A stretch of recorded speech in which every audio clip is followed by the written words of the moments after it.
أعوذ بالله من الشيطان الرجيم وبه نستعين وعليه نتوكل والصلاة والسلام على أشرف الأنبياء والمرسلين أما بعد. Mga minamahal kong mga magulang at mga kapatid sa pananampalataya, Assalamualaikum warahmatullahi wabarakatuh. Magandang hapon po sa lahat ng ating kapatiran dito sa Middle East at sa lahat naman ng nasa Pilipinas. Magandang gabi po sa inyo lahat. At ngayong araw po ang ating paksa na pag-usapan ay ang karapatan ng babae sa kanyang asawang lalaki. Kabilang ito sa sinabi ng propeta sallallahu alaihi wasallam sa kanyang hadith na khairukum li ahli wa ana khairukum li ahli. Rawahu at-Tirmidhi. Sinabi ng propeta Muhammad sallallahu alaihi wasallam na ang pinakamainam sa inyo ay silang mabuti sa kanilang pamilya at ako sa inyo ang pinakamainam sa aking pamilya. Dito makikita natin, gaya ng palagi nating paulit-ulit na sinasabi, ng relihiyong Islam ay kumpletong relihiyon na kung saan ang bawat nilikha, bawat tao ay may karapatan at makatarungan ang Islam sa lahat ng bagay. At kabilang po sa karapatan ay karapatan ng asawang lalaki sa kanyang asawang babae at ganoon din ang karapatan ng babae sa kanyang asawang lalaki. Ang pinakauna na karapatan ng babae sa kanyang asawang lalaki, ito ay mensahe sa mga kalalakihan na mayroong mga asawa at sa mga kalalakihan na sila rin ay nagbabalak mag-asawa, na dapat malaman natin ang mga karapatan na ito upang hindi tayo magkasala kay Allah subhanahu wa ta'ala at upang tayo ay kanyang gatipalaan at papasukin sa kanyang paraiso. Ang pinakauna na karapatan ng babae sa kanyang asawang lalaki ay husnul muamala, ang mabuting pakikitungo. Ang mabuting pakikitungo. Sinabi ng Allah sa banal na Quran, wa'ashiruhunna bil ma'ruf. Suratul Nisa number 19 na sinabi ng Allah na mamuhay kayo kasama ng inyong mga asawa ng may dangal at mabuti. Yan ay utos ng Allah subhanahu wa ta'ala at sinabi rin sa hadith na nabanggit natin kanina, khairukum li ahli wa ana khairukum li ahli. Ang pinakamainam sa inyo, ito ay sa mga kalalakihan, ay sila na mabuti sila sa kanilang mga pamilya. Sila na mabuti sila sa kanilang mga asawa. Kaya, ang tao na kanyang ipinagyayabang na siya ay mabuting tao, siya ay tumutulong sa mga ibang tao, siya ay mabuti ang kanyang pakikitungo sa mga kaibigan, pero siya ay hindi maganda ang kanyang pakikitungo sa kanyang pamilya, ay siya po ay hindi ganap na mabuting tao. Bakit? Dahil sinabi po ng propeta sallallahu alaihi wasallam na khairukum li ahli. Ibig sabihin, hindi ka magiging mabuting tao kung hindi ka mabuti sa iyong mga pamilya. Sinabi dito na kondisyon, kabilang sa kondisyon upang maging mabuting tao ka, ay mabuti ka sa iyong mga pamilya. Ang mga tao na kapag dumarating sa kanilang bahay, ay masaya ang kanilang asawa.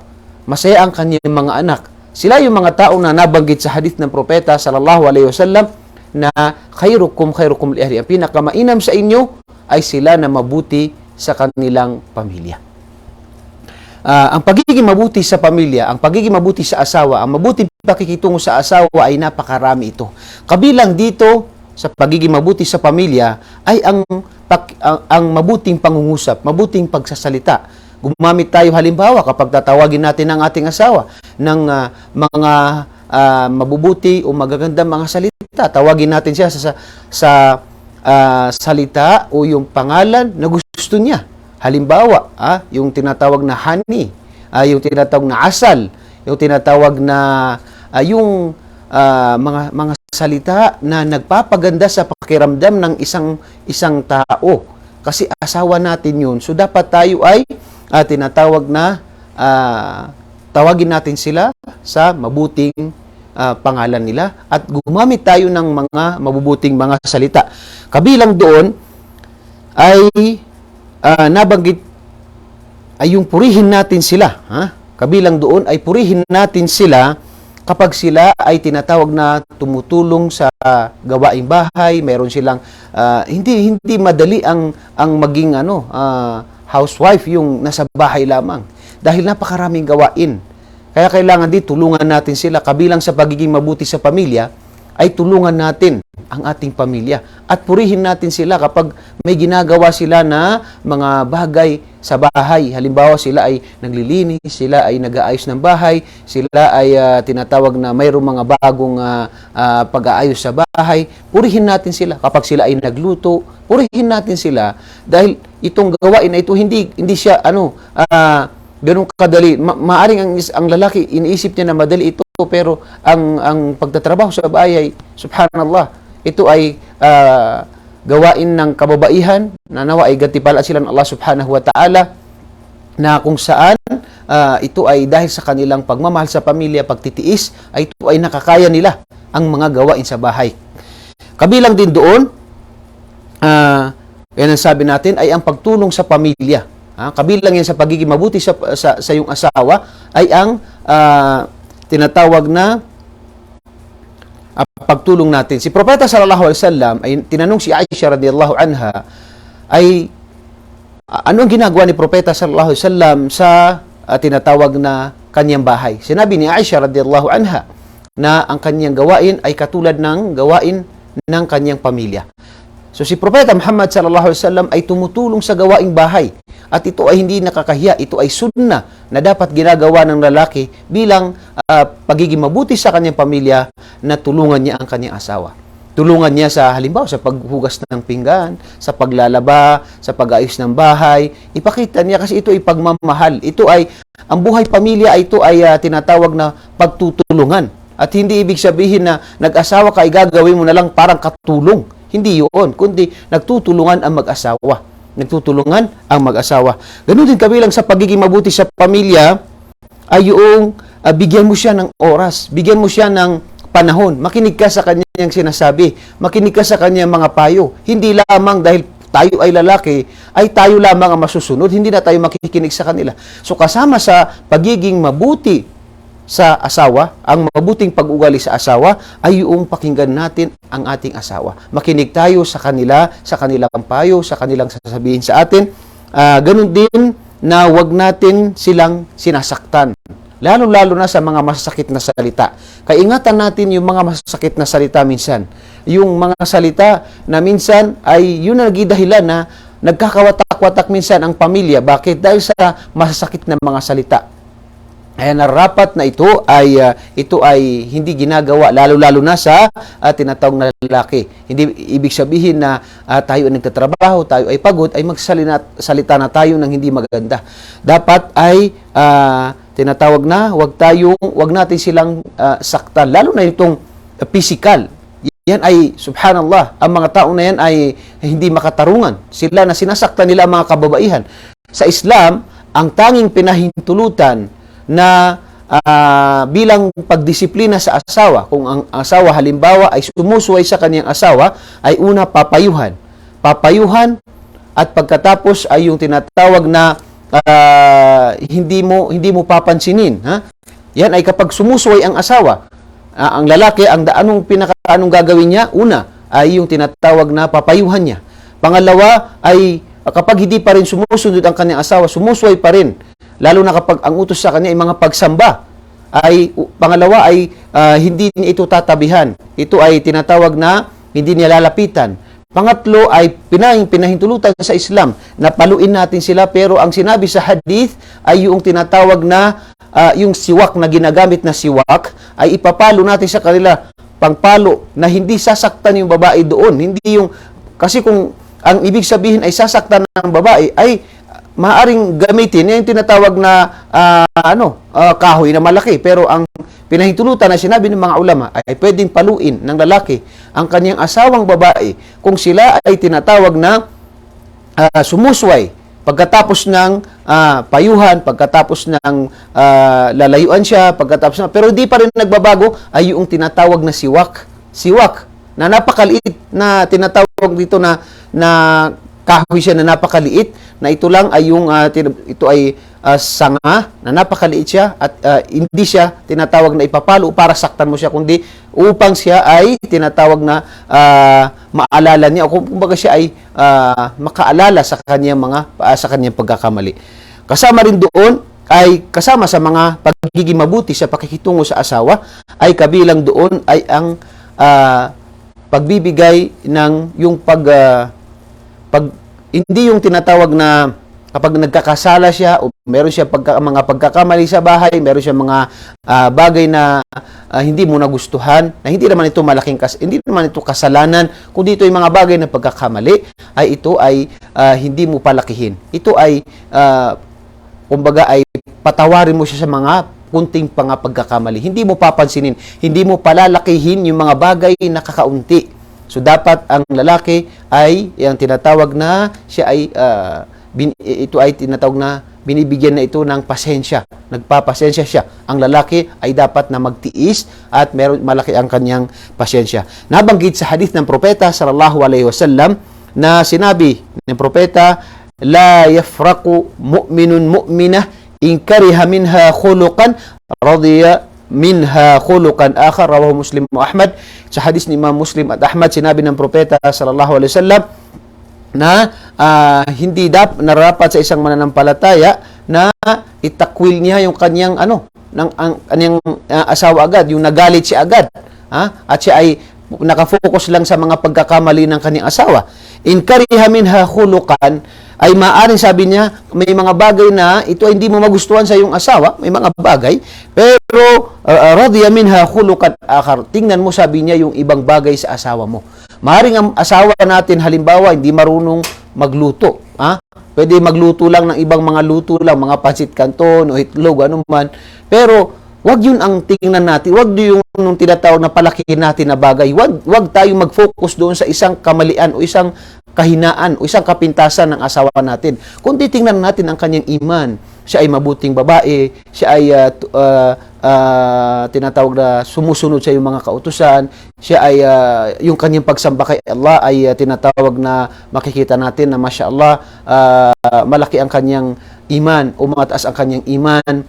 Yung tinatawag na mga ibada niya, pagsamba niya kay Allah subhanahu wa ta'ala, yun ang tingnan natin, yung mga positive na gawain ng ating asawa. Hindi lamang yung tinatawag na mga negative, yung mga lahat tayo may pagkukulang, lahat tayo ay may pagkakamali. Kaya kabilang sa sinabi dito na maging mabuti kayo sa inyong mga pamilya, ay kabilang dito ay yung tinatawag na tingnan natin yung mga positive na mga bagay sa ating asawa. Huwag yung palagi yung tinatawag na tingnan lang natin, palakin natin yung mga bagay na kanyang mga pagkakamali. So ito yung mga bagay na kabilang sa mga tinatawag na mga bagay na pakikitungo sa mabuting pakikitungo. Kagaya na sinabi natin una, ay yung tinatawag na mabuting pananalita, yung kasama roon yung pakikipaglaro sa iyong asawa. Si Propeta Muhammad sallallahu alaihi wasallam ay nakikipaglaro kay Aisha noong nagkaroon ng dumating yung mga mujahidin, mga sahaba, na sila ay tinatawag na nagkakaroon ng paglalaro. At ganun din si Propeta Muhammad sallallahu alaihi wasallam ay naghahabulan sila ni Aisha radhiyallahu anha, at minsan dinadala niya si Aisha radhiyallahu anha. Yan ay kabilang lamang sa tinatawag na mabuting pakikitungo sa asawa. Ganun din ang pagpuri natin sa asawa, ganun din pagtulong natin sa kanya, ganun din na yung bigyan natin siya ng oras, bigyan natin siya, pakinggan natin ang kanyang mga payo, ang kanyang mga maaaring sasabihin sa atin. Ganun din na tayo ay magtiis at magpasensya sa kanila kapag sila ay mayroong mga pagkakamali. At ganun din na wag natin palakihin ang konting bagay, kundi yung tinatawag na mga positive na mga bagay sa ating asawa, yun ang tingnan natin. Yan ay mga bagay lamang na patungkol yan sa tinatawag na mabuting pakikitungo sa asawa. At pangalawang bagay, yun ang una, pangalawang bagay na karapatan. Pangalawang bagay na karapatan ng babae sa kanyang asawang lalaki ay turuan niya sa kanyang relihiyon. Turuan niya, itarbiyan niya, idisiplina niya, turuan niya ng kanyang relihiyon. Bakit mahalaga ito? Dahil sinabi ng Allah sa banal na Quran, ba'da a'udhu billahi minasyaitanir rajim, ya ayyuhalladhina amanu qu anfusakum wa ahlikum nara wa quduha an-nas wal hijaratu 'alayha malaikatun ghiladun shidad ila akhir al-ayah. Sinabi ng Allah sa banal na Quran, o kayong mga mananampalataya, iligtas ninyo ang inyong mga sarili at ang inyong mga pamilya sa apoy ng impyerno. So tayo ay inutusan ng Allah subhanahu wa ta'ala, iligtas natin ang ating mga sarili at ang ating mga pamilya. Paano natin maililigtas ang ating mga pamilya? Unang-una ang ating mga sarili. Kung yun ay isa sa mga bagay na dapat natin malaman, yun ang tinatawag na turuan natin sila sa tinatawag na kanilang relihiyon. Ang relihiyong Islam, ang pagdarasal, ang turuan natin sila sa pamamaraan ng kung hindi, alimbawa, wala tayong sapat na kaalaman, sabay tayong mag-aral. Magtulungan tayo, sabay tayong mag-aral. Tulungan natin ang ating sarili. Sinabi ng Allah, wa ta'awanu 'alal birri wat taqwa. Magtulungan kayo sa kabutihan, pagsunod kay Allah at pagkatakot kay Allah subhanahu wa ta'ala. So kung wala tayong kaalaman na maibigay sa ating asawa, ay tinatawag na magtulungan tayo. Sabay tayong mag-aral. Yan ay isa sa mga karapatan ng babae sa kanyang asawa na bigyan niya ng pagkakataon na patnubayan niya ito kung may kaalaman siya. Kung wala naman, ay sabay silang magsaliksik ng kaalaman. Magtulungan sila sa pagsamba kay Allah subhanahu wa ta'ala. Ganun din na tinanong ni Umar radiyallahu anhu si Propeta Muhammad sallallahu alaihi wasallam. Sinabi niya na kami na mga kalakyan ay palaging kasama si Propeta Muhammad sallallahu alaihi wasallam, nakakapulot kami ng mga aral. Paano naman ang aming mga pamilya? Sinabi ni Propeta sallallahu alaihi wasallam, tanhawhunna amma nahakumullah. Pagbawalan niyo sila sa mga bagay na ipinagbawal sa inyo at utusan niyo sila sa mga bagay na inutos sa inyo, at yun ang bagay na makakatulong sa kanila upang sila ay makaligtas sa impyerno. Kaya hindi lamang yung sarili lang natin inisip natin. Tayo ay pupunta ng masjid, tayo ay halimbawa pupunta sa da'wa, tayo ay pero ang asawa natin, hinahayaan natin. Yung mga anak natin, hinahayaan natin, lalo na yung mga asawa natin. Bakit ganun yung ibang mga tao? Ang isa sa pinaka dapat ay isama natin sila sa paraiso. Kung mahal natin asawa natin, inshallah, ay hilingin natin kay Allah na tayo kanyang patnubayan at makapasok tayo ng paraiso. Yan ang pinaka magandang hadaf, magandang purpose ng dalawang mag-asawa. Sila ay magtulungan sa tinatawag na pagsamba at pagsunod kay Allah subhanahu wa ta'ala. Nabanggit sa hadith, sinabi ng Propeta sallallahu alaihi wasallam sa hadith ni Imam Ahmad, rahimallahu rajulan qama min al-layli fa shalla wa ayqadha imra'atahu fa shallat. Rahimallah, kinaawaan, kinahabagan ng Allah subhanahu wa ta'ala, sinabi ni Propeta, ang isang tao na siya ay gumising sa gabi at ginising niya ang kanyang pamilya, ang kanyang asawa, at sila ay nagsala. O nagsala sila sa tinatawag na gabing yun, ang kanilang gatipala ay habag at awa ng Allah subhanahu wa ta'ala sa kanila dahil sila ay nagtulungan sa pagsamba kay Allah subhanahu wa ta'ala. Kaya ang lalaki ay wag nating hayaan na parusahan ng ating mga asawa. Karapatan ito ng babae sa kanyang asawa. Payuhan kapag halimbawa ang asawa mo hindi nagsusuot ng tamang pagsusuot, hindi natatakpan ng ibang katawan. Payuhan natin sila. Ganun din yung hindi naghihijab. Payuhan natin sila. Yung iba, babae na niligarilyo, ang lalaki hindi. Payuhan natin sila. Ito ay haram. Yung iba, nagpo-post sa Facebook, nagla-live ng walang tinatawag na tamang pananamit. Ganun din yung mga bibidyoke na nagla-live pa sa Facebook. Dapat payuhan natin ang asawa. Ito ay obligasyon natin na karapatan ng babae na payuhan natin sila. Dahil ito ay kapag sila ay hinayaan natin ay mapapahamak sila. Subhanallah. Kaya ito ay karapatan nila na turuan natin sila, gabayan natin sila, patnubayan natin sila sa abot ng ating makakaya. At gaya na nasabi ko sa inyo, kung wala tayong sapat na kaalaman, ay tinatawag na sabay tayong magsaliksik ng kaalaman. Sabay tayo na pumunta sa pagsasaliksik ng kaalaman. Kabilang din sa mga karapatan ng babae sa kanyang asawa ay kung mayroon siyang dalawa o higit pa na asawa, hanggang 4 po sa Islam, kung may kakayahan ng lalaki, ay nararapat po na maging makatarungan siya. Maging makatarungan siya. Ito ay masakit man pakinggan, pero may mga kapatid tayo na sila ay pumunta ng abroad at nag-asawa dito sa Middle East o sa saan man abroad, Tapos yung asawa sa Pilipinas ay hindi ginagastusan. Ito lang yung dito ang kanyang ginagastusan. O kaya pumunta ng Maynila, nag-asawa doon, ang kanyang unang asawa ay hindi ginagastusan. Yan po ay malaking kasalanan at pagkakamali ng isang tao. Dapat po ay maging makatarungan ang isang tao. Kung meron man siyang dalawang asawa. At ganun din kung halimbawa nakapaghiwalay sila, ang kanyang gagastusan ay ang kanyang mga anak. Hindi na papasok doon ang kanyang asawa dahil sila ay hindi na niya mahram ang kanyang kung sila ay naghiwalay na. Ang kanyang obligasyon ngayon ay ang kanyang mga anak. Pero kung may dalawang asawa, ang isang tao ay dapat nagastusan niya ang dalawang ito. Sinabi ng Allah sa banal na Quran, "Fankihu ma taba lakum minan nisa'i mathna wa thulatha wa ruba'." Fa in khiftum alla ta'dilu fawahida. Sinabi ng Allah na kung kaya ng isang tao at gusto niya ay mag-asawa siya hanggang 4. Ito pinapahintulutan sa Islam. Kung may kakayahan siya, kaya niya maging makatarungan, ay pinapahintulutan sa kanya. Pero sinabi ng Allah, fa in khiftum alla ta'dilu. Fa in khiftum, kung maramdaman niyo, alam niyo sa inyong sarili na natatakot kayo na hindi kayo maging makatarungan, ay fawahida. Ay obligado sa inyo na mag-asawa lamang ng isa. Para hindi kayo magkasala. Dahil alam niyo sa sarili niyo na hindi kayo magiging makatarungan. Upang makaiwas kayo, hindi kayo magkasala, ay mag-asawa lamang kayo ng isa. Yan ang sinabi ng Allah subhanahu wa ta'ala. Fa in khiftum alla ta'dilu fawahida. Kapag kayo ay alam niyo sa inyong sarili, natatakot kayo, nararamdaman niyo sa inyong sarili na kayo ay hindi magiging makatarungan, ay obligado sa inyo na mag-asawa ng isa.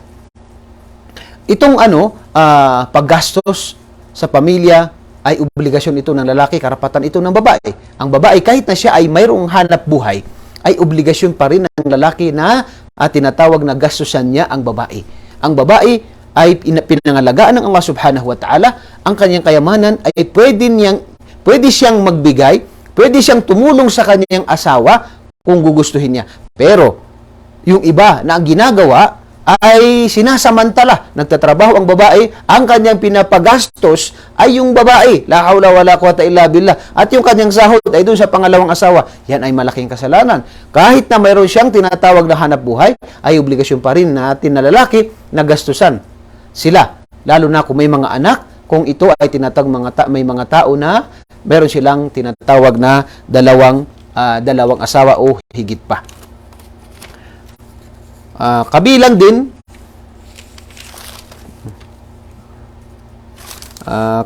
sa mga karapatan, okay, sabi natin yung pagiging makatarungan kapag ang pagiging makatarungan sa asawa ay sa tinatawag na paggastos. Ganun din yung tinatawag na yung pagtulog. Kaya nga si Propeta Muhammad sallallahu alaihi wasallam, kapag siya ay maglalakbay, ay sila ay nagbubunutan sa kanyang mga asawa kung sino ang makakasama sa kanyang paglalakbay.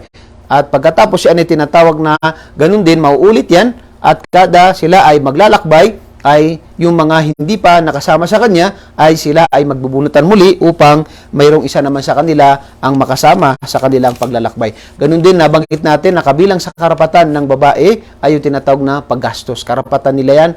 Karapatan yan ng kababaihan na sila ay inasawa natin at pagkatapos nung tayo kinasal, ito ay obligasyon na natin, hindi na obligasyon ng kanyang pamilya. Tayo ay pinagkatiwalaan ng kanilang pamilya, kaya narapat na sila ay gastusan natin.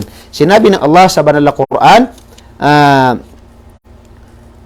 sinabi ng Propeta sallallahu alaihi wasallam, kafa lil mar'i ithman ay yuday'a man ya'ul. Sinabi ng Propeta sallallahu alaihi wasallam na sapat na sa isang lalaki na kasalanan ang pabayaan niya ang kanyang mga pamilya. Hindi niya gastusan. Hayaan niya sila.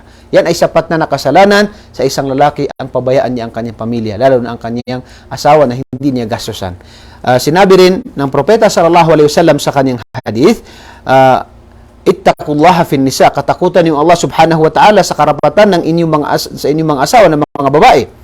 Innahunna awanun indakum akhadtumuhunna bi amanillah. Sila ay ipinahintulot sa inyo.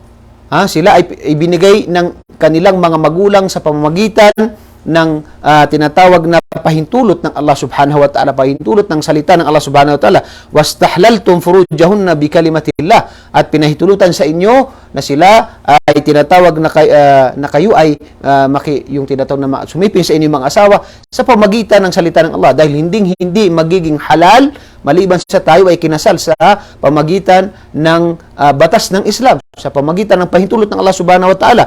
At ganun din na sinabi ito, walahunna alaykum rizquhunna, at obligado sa inyo na sila ay gastusan nyo, wa kiswatuhunna bil ma'ruf, at ganun din yung kanilang pananamit ay kailangan na ibigay nyo sa kanila. Kasama sa gastusin, yung bahay, pananamit, pagkain, yung gastusin nila. Yan ay sa hadith ni Imam Muslim na binanggit ng propeta sallallahu alaihi wasallam na tayo ay napakasalan natin sila sa pamagitan ng pahintulot ng Allah, at narapat na ito ay ibigay natin sa kanila ang kanilang obligasyon. Isa sa maipapayo natin sa lahat sa aking sarili, isa po sa dapat natin malaman. Ang ating mga asawa ay mahal na mahal ng kanilang mga tatay, kanilang nanay. Sila ay inalagaan, pinaaral, sila ay inaruga at inalagaan ng kanilang mga magulang, ang kanilang mga kapatid. At dahil sa tayo ay kanilang pinagkatiwalaan, ay ibinigay nila sa atin sa pamagitan ng batas ng Allah subhanahu wa ta'ala ang kanilang anak, at ngayon ay tayo ay pinagkatiwalaan, kaya narapat po na ganun din, mas sobrahan pa natin ang pag-aalaga sa kanila, dahil ang kanilang mga magulang ay ipinagkatiwala nila sa atin ang kanilang anak.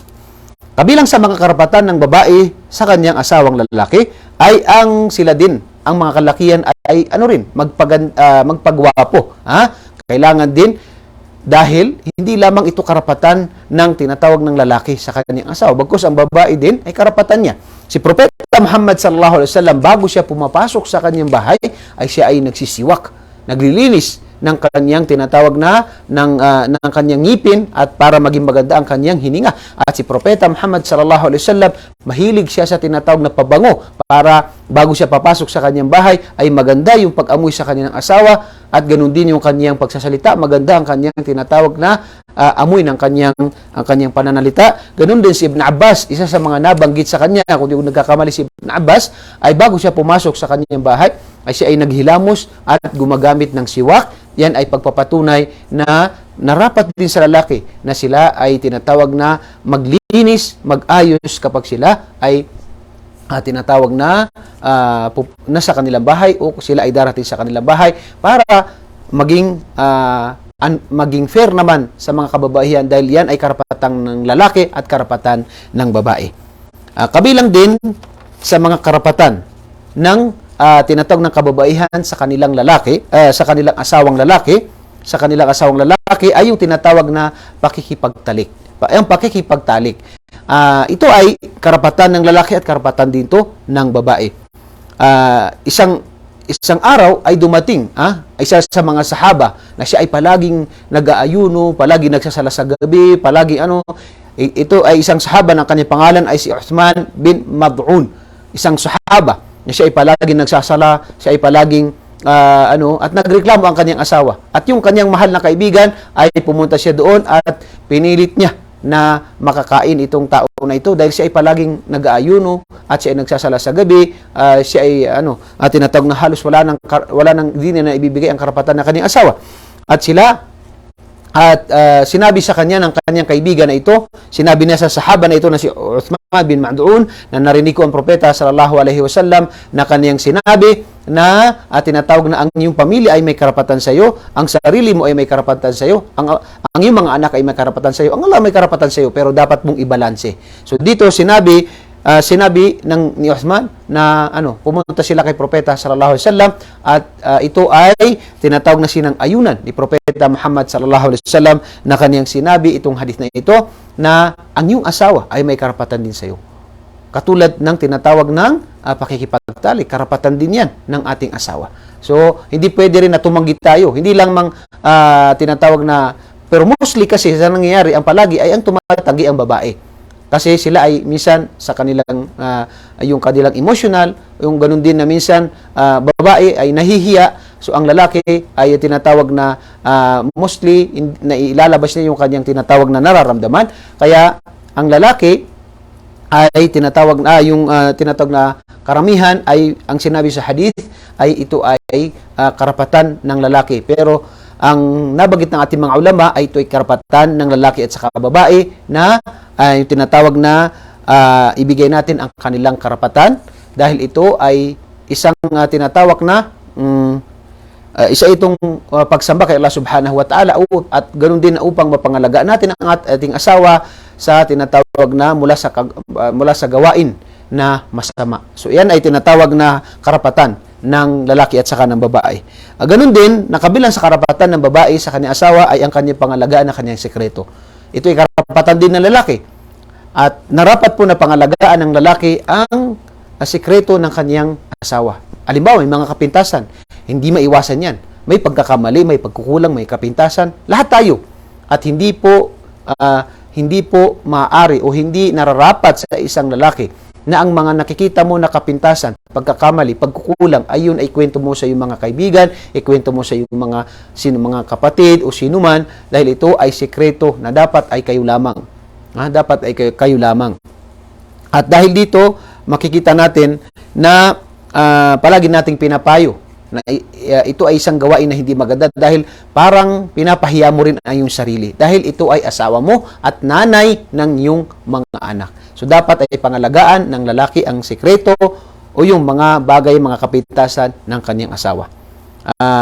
Ganun din ang nakabilang din sa karapatan ng babae sa kanyang asawa ay yung tinatawag na pagrespeto ng lalaki sa pamilya ng babae. Yan ay karapatan din ng lalaki, nabanggit natin. Narapat na irespeto natin ang pamilya ng ating asawa. Ano man ang antas nila sa buhay, sino man ang dumating sa kanilang mga kamag-anak. Minsan may mga kamag-anak din sila na hindi minsan maganda ang kanilang pananalita, ang kanilang pakikitungo pero panatilihin pa rin natin ang yung tinatawag na respeto at mabuting pakikitungo upang ito ay mabalanse natin at hindi magkaroon ng away minsan ang mag-asawa. Dahil minsan, ang nagiging dahilan ng away o yung paghihiwalay ng mag-asawa minsan dahil sa pamilya.